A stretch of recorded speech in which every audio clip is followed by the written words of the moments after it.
हैं इधर। फिर यहां पे भी एक नैरेटिव गढ़ा गया, ईरान से हमको डर है, अमेरिका कह रहा है ईरान परमाणु बम बना रहा है।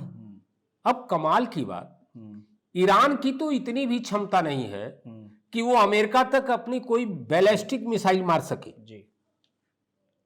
आप सोचिए जरा, अब जिसके पास ये क्षमता ही नहीं है उससे अमेरिका डरा हुआ है, तो कहां मार सकता है वो? उसके निकटस्थ के जो सैन्य अड्डे बने हुए हैं,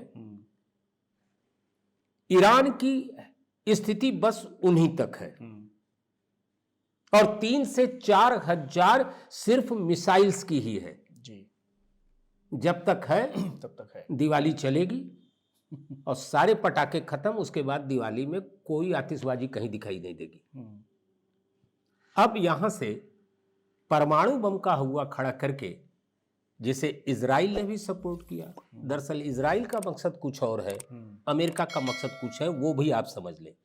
इजराइल किसी भी सूरत में नहीं चाहेगा कि जो हमारे दुश्मन हैं वह परमाणु संपन्न होकर हमारे लिए खतरे बन जाए। उसका तो डर समझ में आता है, वो नजदीक है, अटैक हो सकता है, कुछ भी हो सकता है बिल्कुल। लेकिन यह भय अमेरिका का समझ से बाहर है।